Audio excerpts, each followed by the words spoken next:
Hey, this is Brooke Drum with Printrbot.com, and this is Printrbot Live. So it's 4:33, time update, 3 minutes late. But I wanted to just give you a brief rundown of what we're doing. First off, we're going to do a little housekeeping. I'm going to let you know some things that are still for sale. We got some deals rolling, so I'll let you know that. And I think I'd like to jump right from that into something I've been wanting to do for a while for schools and teachers. We get this question a lot. There's a lot of schools that are getting interested in 3D printing. Maybe some of their peers have done 3D printing already and they're ready to jump in. And they have a lot of questions. And so I'm going to take care of some of those questions today. We may actually cut that portion of today's show out if it's good enough, which you know me. It depends on how much editing Dave wants to do. But I want to cover some of those questions. And I really welcome you when I get into that section to give feedback to Dave. He's manning the chat. Is it called a chat room? I don't know.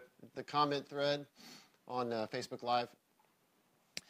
If you have some things that I didn't cover that are questions, or if I say something, excuse me, that makes you think of a good question that I didn't cover, and I could maybe do another video on that later.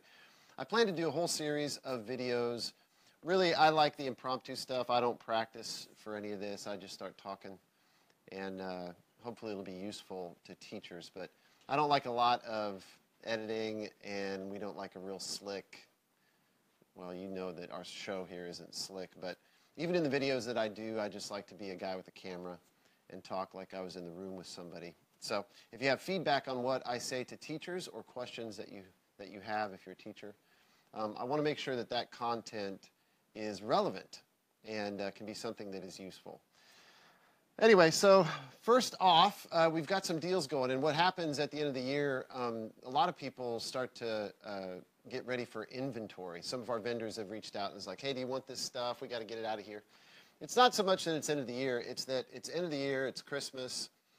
We have printers for sale, $700, $600, even some expensive ones. The Plus Pro is a lot more expensive. But, people that are looking to put something under the tree or buy something for themselves at Christmas time, they want a cheaper option instead. They already have a printer. So we have some things for sale. I wanted to tell you about them. We updated the following in our store just a few minutes ago.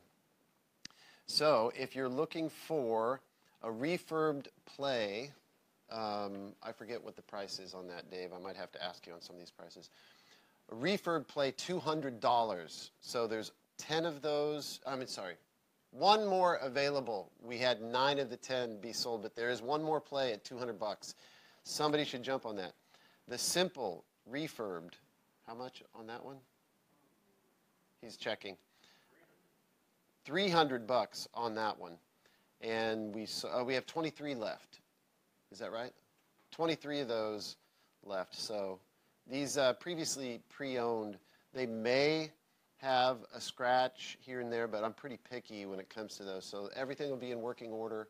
We'll support these things if something arrives and it's broken or whatever. But $300 for a simple is crazy. So that's this model. That one in particular has a heated bed. Those do not. But you can grab one for cheap and upgrade it as you like, or just use it as is. There's also a NOS is new old stock. So I went around and I found some boxes of parts that we hadn't got out and built up as full assembled printers. We haven't been selling many kits for a while. Most people want them assembled. But if you're somebody that is comfortable taking parts that you have lying around and taking the metal parts, those are still open source parts, but who's going to go out and have those fabricated? I have them, so I'm selling them as new old stock, and they come with, it depends on which one you buy. The play is going to go up for sale probably tomorrow. Is that safe to say, Dave? Tomorrow will give us enough time. We have 7 play available, and it's just going to be the bare bones NOS kit. And so watch for those tomorrow, and I would look after lunchtime. Those will be $49. So it's just the metal parts that we make, the bars, and some odds and ends. We have to get all of that product put in the store. But I've got 7 of those if you want a really cheap, like maybe even if you have an old wood printer and you want to convert it to a metal printer, these NOS kits are a good way to do that. It will take, making some parts, printing some parts, that kind of stuff, sourcing some of your own perhaps. But there's 7 of those going on sale tomorrow. The simple NOS bare bones kit, which is $99, is that right, Dave? 99 bucks. So you can own one of these if you get the $99 kit. I think we threw in the bars. There's quite a bit in that kit. It's a really good price. There is 1 red one left, 1 black one left, and 1 red and black. So I hate to just throw the parts away or have them sit on my shelf for 5 years. So if you don't mind one of the major parts being red, the bed, the arm, and the base are the main ones. That's a mismatched color thing, but there's 1 of those. So three of those available. And I've also decided today, this we'll try to get up tomorrow as well. So Dave, you have 2 to-do items. The Pro. So when we started assembling those about a year ago, I had a guy that was managing QC on the build team. He was very, very picky. And some of us made some of them made some dumb mistakes and maybe put a scratch in a part, like a screwdriver slipped or an Allen wrench slipped or something. So I have a bunch of parts that have like 1 little scratch or mark on them. So I'm going to offer some refurbed Pros, Simple Pro, at a price of $4.99. So if you can, and those will not have a heated bed. So if you can stomach having a little ding, a mark here or there, look for those tomorrow. There'll be 10. We'll release 10 of them for now. I don't know exactly how many, but I know I have at least 10. So those will be assembled. They'll come in the same box. It'll work the same as all the other ones, but you're saving money, $100, because the non-heated bed Simple Pro is, I believe, $5.99. So those are the big deals. Now, the Adopt-A-Bot, there's still some for sale in the store? Yes. Yeah. There's Adopt-A-Bots. I dropped the price till Christmas to $75. So if you want an Adopt-A-Bot, my wife is working on some wiring for some more Adopt-A-Bots right now. We got to ship roughly 10 of those. And 2 other items, and I'll shut up. We just put 2 of the 3mm filament freebies. It's like a grab bag. It's a box of filament. And we have 2 of those left. They're totally free. You pay for shipping. And then there's 3 boxes of the 1.75 filament. It's free. My idea was donate that to a school, but frankly, I don't really care. I do want to give Filament credit for that, so they donated those for the Adopt-A-Bot program. So if you've got an Adopt-A-Bot or you've donated one to a school and a school could use some filament, that's a good thing. So there's 3 of those 1.75, 2 of those 3mm, which is really 2.85.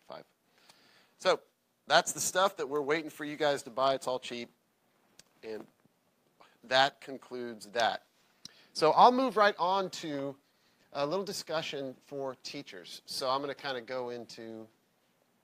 I'm going to try to speak to teachers, but it does have relevance for somebody that's trying to decide on whether or not they want a 3D printer and the decisions that lie in front of them.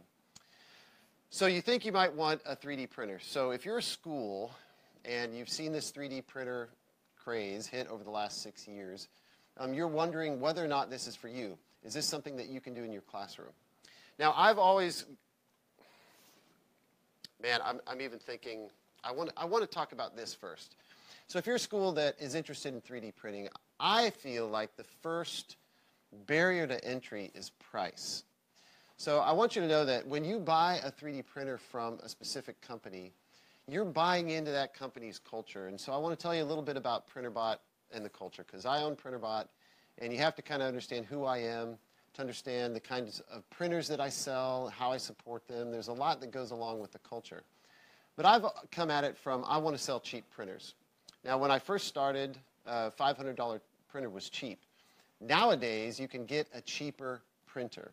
You can buy one off of Amazon for a couple $100, maybe $300, and it will be okay. It's probably going to be built in China.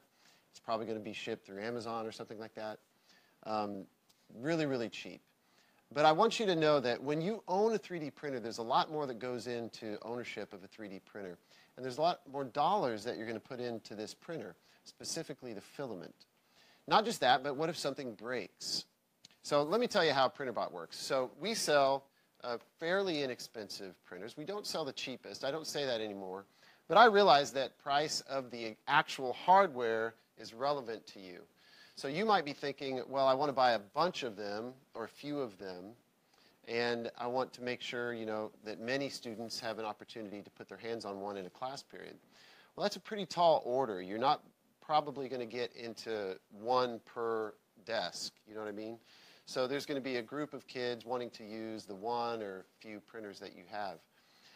But every kid is going to want to print something. And so the cost of the filament is relevant. So when you think about the total cost of a machine, you got to think about the cost of the filament.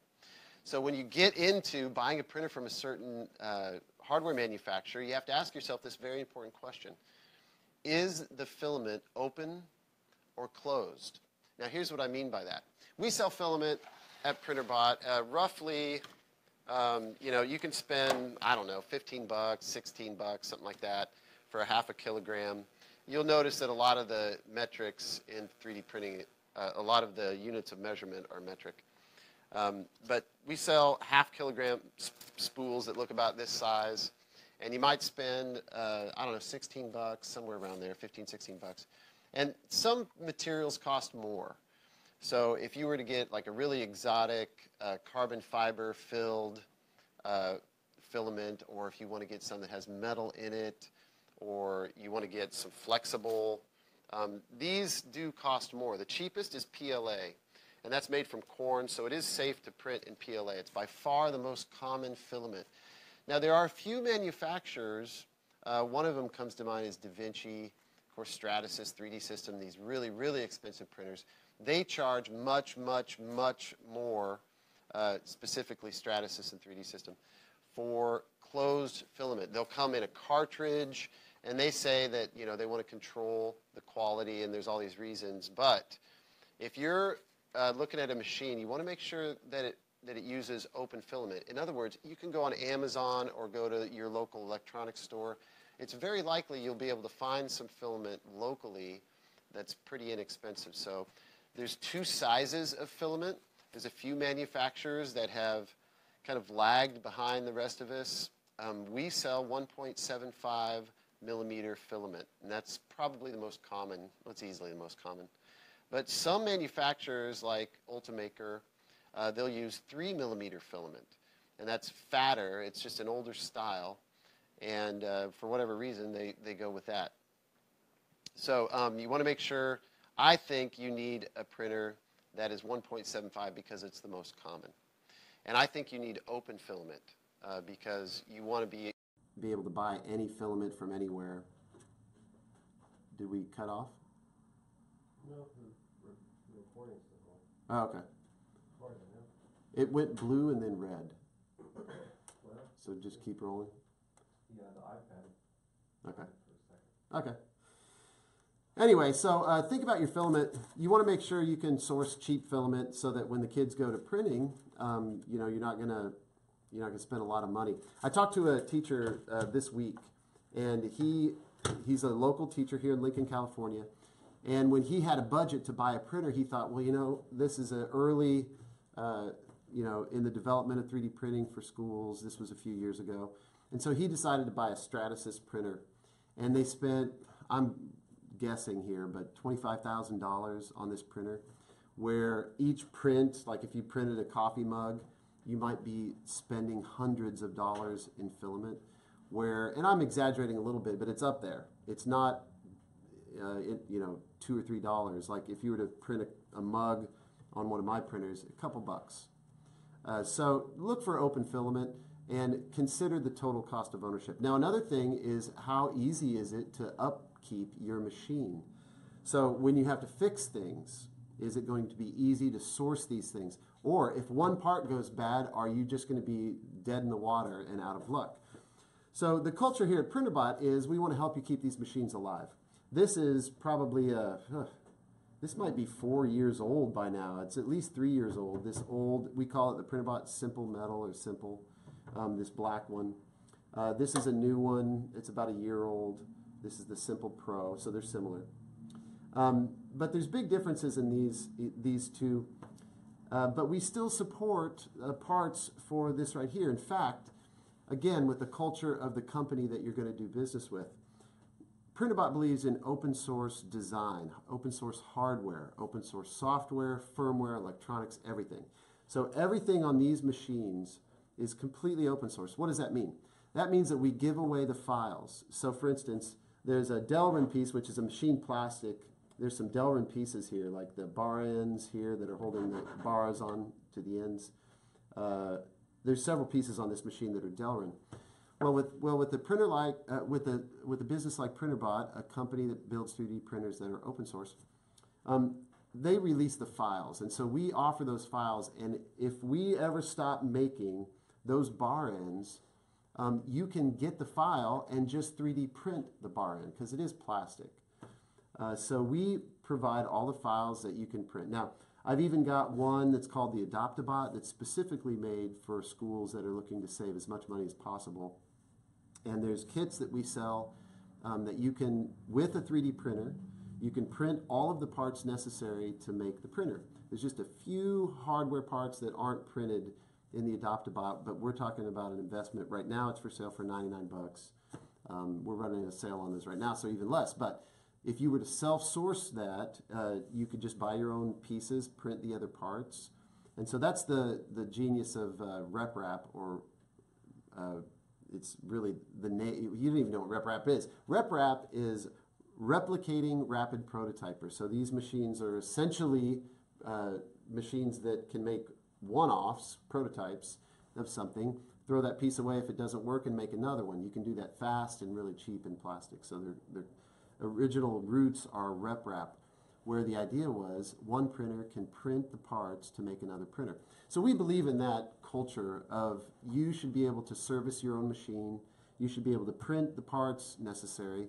If we ever would go out of business and you've got printer bots, well, you've got the files that a metal shop could even make you replacement parts. So some of these parts are machined. They can be replaced with plastic pieces. They can be upgraded from other manufacturers' equipment with other manufacturers' equipment. I've had some people put a different hot end on the end sold by a different company. So you want to look for a machine, I think you want to look for a machine that is able to be upgraded, or I call it cross-grade sometimes because I don't really think it's better if you go with somebody else. But at least that option is there for you. You can change that machine, use parts from other manufacturers, and it will still work. Now, some Chinese machines have electronics in them that they don't release the firmware for those electronics. So let's say that your electronics has a problem and you need to reload the software that runs the machine. Well, you're going to have a hard time finding that, and the documentation in order to let you know how to do that is sometimes hard. Well, the culture here, and there's other companies like me, is we publish our firmware. It's open source code. There's no charge, and it's continually being developed. So you can upload, refresh your firmware on your electronics, the stuff that the brain that drives the printer. And it kind of gives you that confidence that if I go with this manufacturer that has open source electronics and uses open source firmware, for instance, the firmware is called Marlin, most popular. That's what we use, a derivative of Marlin. We tweak it for us, but we publish all of those files. So if you have electronics that need to be replaced, you know that you can always keep that printer running with something that's commonly used and widely available. So that is not true of all 3D printers. So you want to find a manufacturer that endorses even open source electronics and firmware. Now let's talk about the host software. So there's another caveat. Like, I'm going to pick on MakerBot a little bit. They have closed filament. So they're a widely known brand, right? They've kind of fallen off in years, but that was my first printer that I bought, MakerBot. And they used to be open sourced, and as they made a lot of money, they went closed source. So you have to buy the filament reels that fit their machine or proprietary size. They don't let you just grab any reel and put in there. So you're going to spend a lot more on their filament. You can't cross-grade or upgrade theirs with different manufacturer equipment, so you have to buy MakerBot and their extruders, which in the past have been known to fail. They've gotten better in recent years, but you have to upgrade with MakerBot stuff, and that's really expensive. The electronics, totally proprietary. You're not going to be able to swap out boards like you could in one like this. Now, it is possible, by the way, it is possible to just throw away the electronics and replace it. But again, it's a company culture that is more closed than open. I hope they change, but you know, the verdict's out on that. So when you think about, you know, am I going to get a cheap printer because that's the budget I have? I just want you to think about the other implications of what printer that you buy might cost you more in the long run. That teacher locally bought a $25,000 printer that's very expensive to print on, and he told me last week, he goes, man, I wish I would have just got 20, 30 Printrbot's and just kept them running. If the kids destroy them, then I can always upgrade, come to Printrbot, or have the kids you know, upgrade it with different equipment. It's fine. So the other thing about MakerBot that I hate, you know, it's proprietary, is the host software is made by them. And that software resides on your computer. And so you load the software. Now, they won't charge you for that, but that software will only work with a MakerBot. So how do I run a MakerBot with other host software? Well, you don't. Generally speaking, you don't. So with Printrbot and other companies like me, the host software is completely open source. In fact, I use software. In one case, we recommend Cura. And there's other host software out there that are open source and totally free. But Cura is made by a competitor, but they're a competitor that believe in open source software. And so they're building software that actually run Printrbot and other printers. So I think that's really cool, and it's always free software, and it's really, really good. So why not recommend it? So again, part of our company culture is I don't want to charge you for software. I don't want to lock you into one platform. Now, you can get this host software on Windows and Mac. So you might ask yourself, well, I'm a Windows user, I'm a Mac user, what host software? There's a lot of free host software that you can use. There's probably like 2 or 3 that are really, really popular, but that work on both. So generally, that's not a problem. There's not really Mac-specific host software for 3D printing that only work on Mac or even just on Windows. Usually, they support both platforms, and some even support Linux. I think Cura even has a Linux option, but don't quote me on it because I don't use it. And I doubt that a lot of schools have Linux computers anyway. Now, some schools do have Chromebooks. So what do I do if I don't have a Windows machine or a Mac and I want to load software in there? Well, there are some options for Chromebooks, but it is a little more obscure. And when we talk about software, we have to break off to this discussion too. It's a trend in 3D printing right now to offer a cloud service. Now, what does that mean? So the cloud is just the internet, all right? So we all have phones in our pocket, and there's a lot of apps that we use that really a lot of the major processing for those apps happen out on servers on the internet. So I have followed that trend, and so if you buy a simple Pro, and it's optional, you can use it with host software and a USB cable and Cura on your computer, but you won't be able to use the touchscreen if you do that. You will have more control over more features if you opt to use a USB and a computer to run your printer. But I've seen a trend where people really think 3D printing is hard, and they're right, it's hard. This machine doesn't have a cloud service to use, doesn't have a touchscreen. This requires that you use, and there's a lot of printers like this. They require you to use a USB cable connected to a host computer, so you've got one computer for one printer. And that printer and computer, that computer will be tied up while you print. So what resources do you have available? If you have a Chromebook, well, there are some Chrome apps that do run 3D printers, but let me tell you, it's really difficult. What I think is better if you have a Chromebook is to find a 3D printer that uses cloud software, because Chromebooks are just using browsers, basically all the storage, all of the processing power, the apps that are used on a Chromebook, those execute in the cloud. So we have a cloud service for this, Printrbot.cloud. It is optional. Like I said, you can use this with USB cable.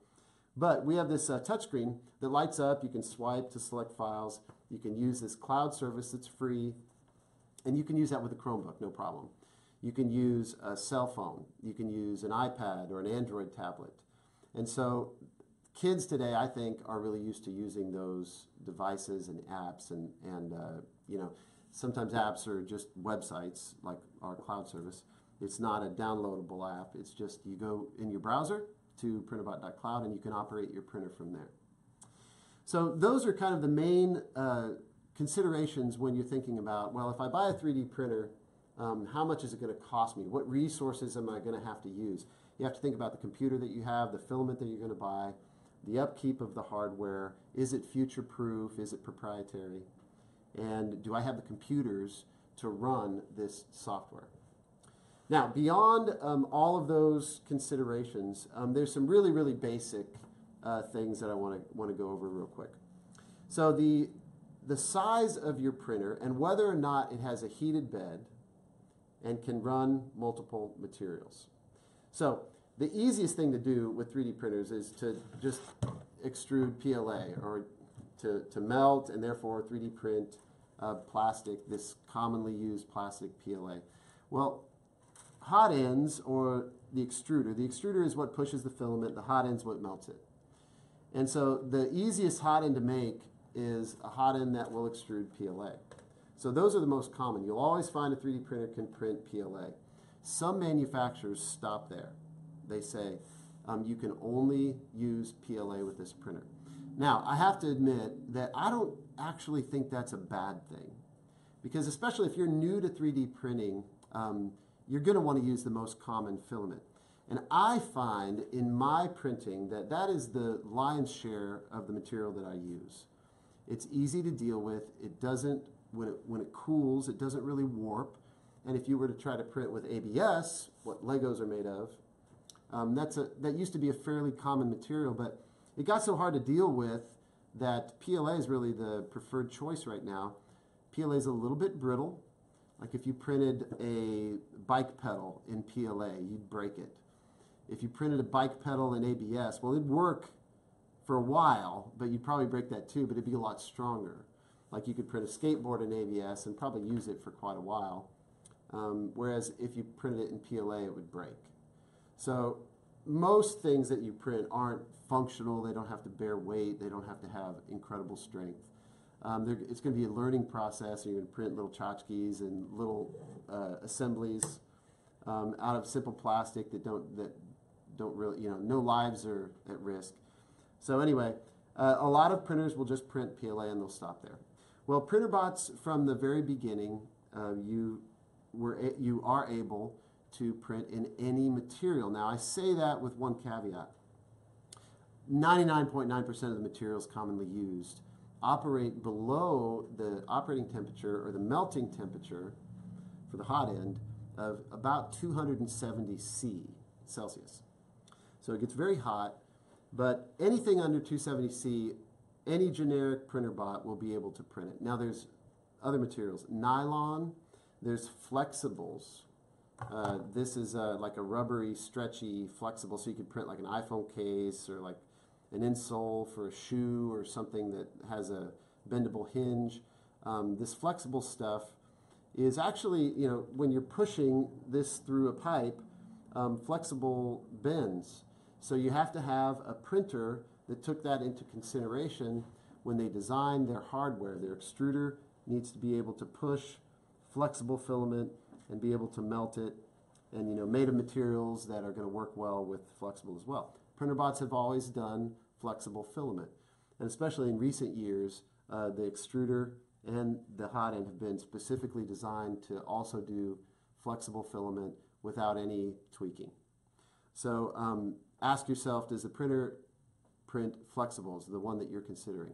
because that really opens up a lot of need, especially if you're trying to get these kids to design something that's unique and solves different problems. When you have access to different materials like nylon and flexibles, and there's a whole bunch of copolymers or different types of plastic that you can use.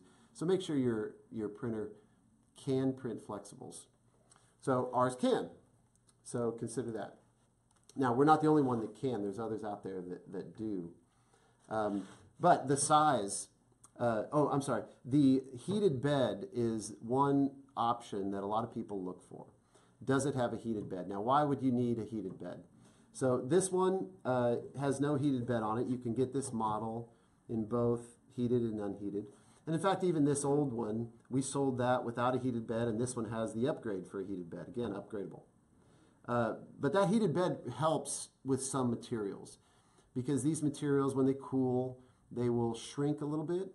And if you have enough of that plastic, let's say it's long and thin, and it cools, well, it actually might rip itself up from the surface that it's printing on. And so ABS in particular has really bad warping. So if you don't have a heated bed, don't plan on having a lot of success with ABS. So you wouldn't want to use this printer for ABS. If it was this big, that would be fine. But if you get anything long or a larger print, it's gonna warp. Now PLA does warp a little bit, so some people say you need a heated bed for PLA.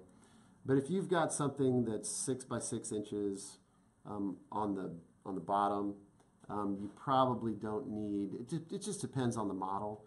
But some people say you need a heated bed. I don't use a heated bed hardly ever.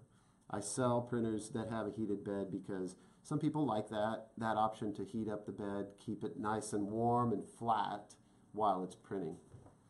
Cools when you're done, and then you can get it up off the surface. So that is the most flexible setup if you want to be able to use any material, but I'll tell you, 99% of what you're going to print is most likely PLA. So if it's a smaller printer with a small print area, you're not going to print things that suffer from warping very often. And the bed does have, you can see here that I have blue tape on it. This is just plain painter's tape. A lot of people use that. It's kind of an old school thing. There have been some beds or some material that you can apply to the bed that helps it stick and you can reuse it. Those are a cost increase. You have to replace those, like if you put tape down that has, like Build Tack is one popular brand. We sell the same stuff in our store for less money, but it's either PEI for heated bed, or you'll hear Kapton or polyimide. That's on this bed here. Kapton sticks really well to ABS, so that printer's set up to print really, really well with ABS because it has Kapton tape on it. But there's different methods. Some people actually spray hairspray on their bed. Some people use glue stick. Some use a glass print bed and use hairspray or glue stick, or different products that you'll find that, everybody claims to have the magic bullet when it comes to bed adhesion. But I keep it simple, and, painter's tape works every time for me. It's cheap and easily sourceable. You don't have to pay a huge margin because it's used in 3D printing. You just go out and buy the right kind of blue tape and you're good to go. On a heated bed, there's also other options. Let me grab one. These are becoming quite popular, and this is a flexible print plate.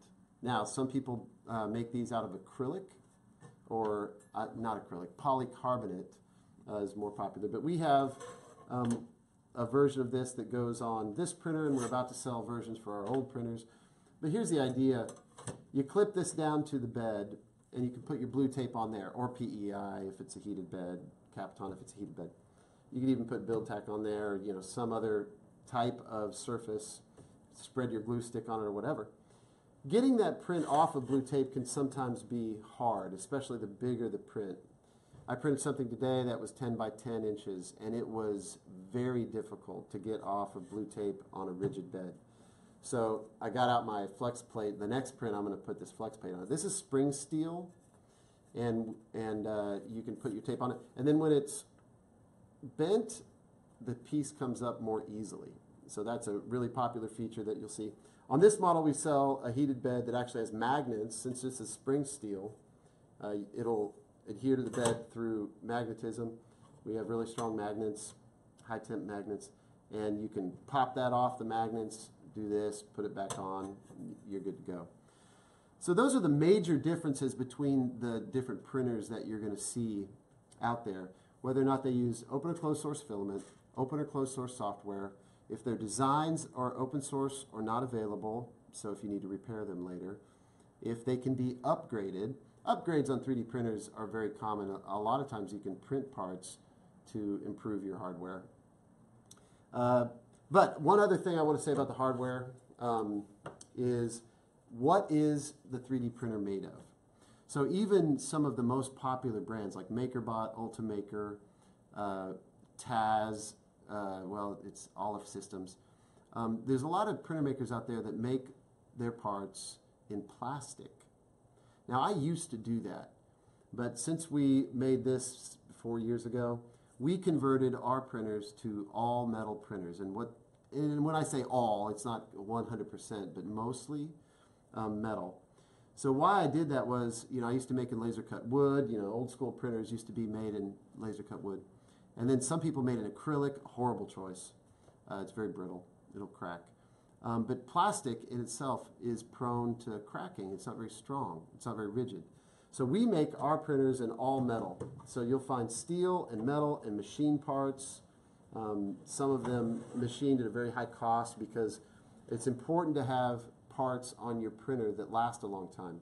I don't want my printers to crack and you have to replace them. So we don't sell plastic printers.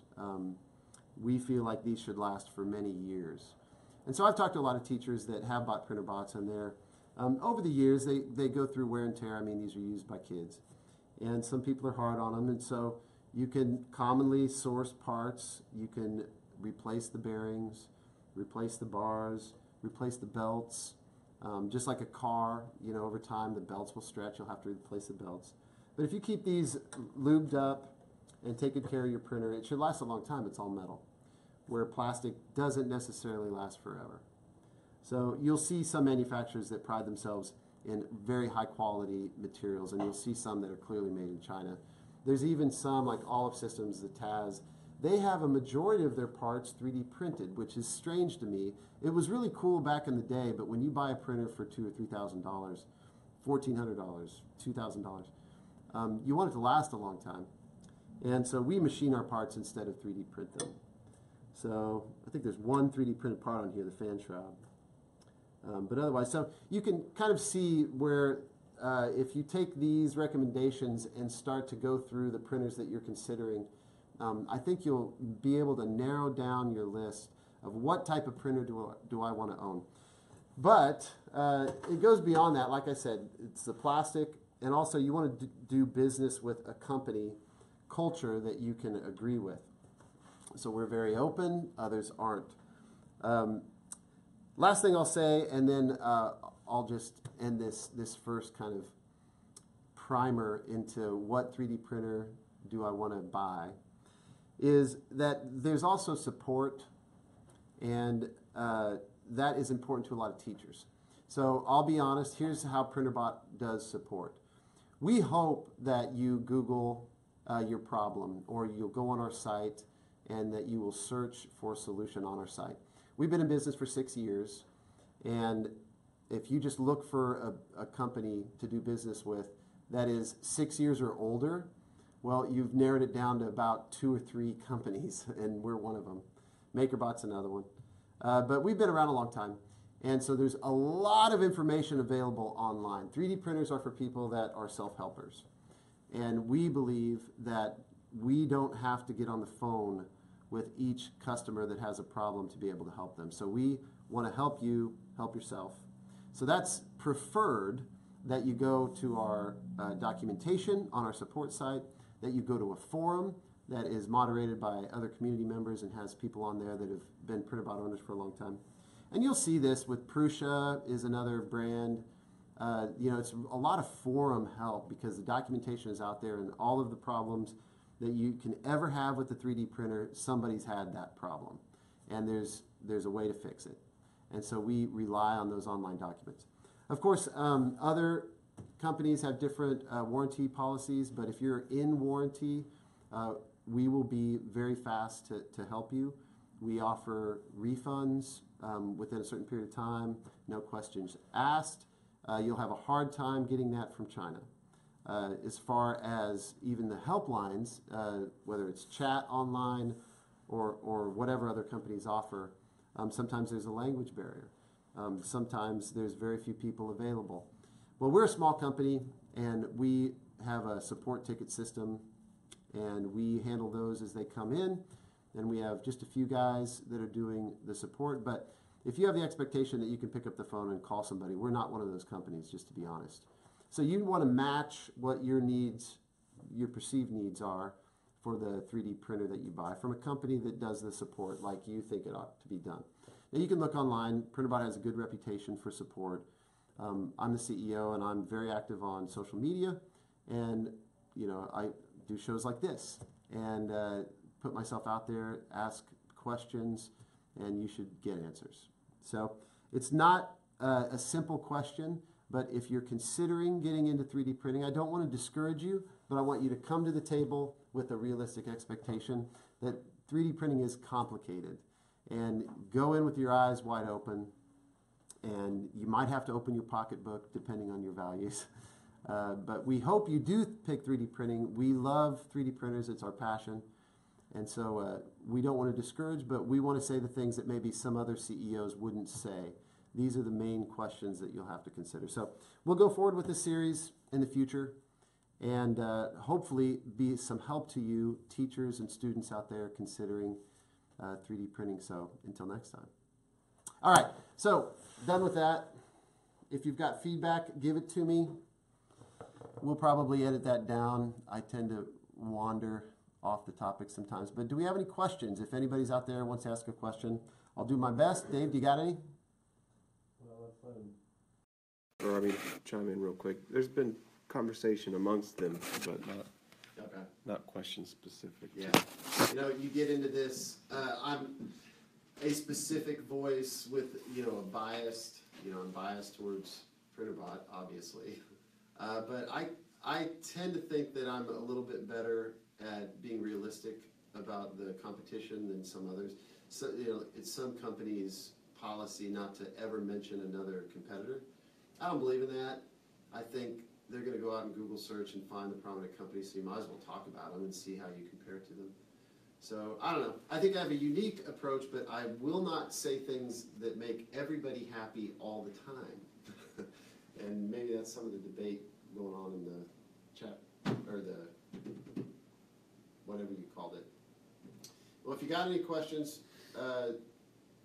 send them my way. While we're waiting on any questions to come in, maybe we don't have any, I just want to say Merry Christmas from Printrbot to you. If you're a past customer, a 3D printer enthusiast, a contributor to the 3D printing community, you're our people, and we hope you have a great Christmas. I'm about to go see A Christmas Carol with my kids, so that's the next thing I'm doing. Yeah, let's do that. So that's it? We'll get out of here and go do that. All right. Well, I hope you tune in next week. When is Christmas? Is it Sunday? I think it's next Monday. Monday. Yeah. Yeah. So I hope you have a great Christmas. We will be back next week. So that means New Year's is on a Monday too. Following Monday, I think. Yeah, so we won't be interrupted. We will be back in the next 2 weeks. Dave informed me today, by the way, that we've been doing this show for 6 months. He also admitted he was a little surprised that I've made it that long. Okay. Anyway, Merry Christmas, people. We'll see you next week.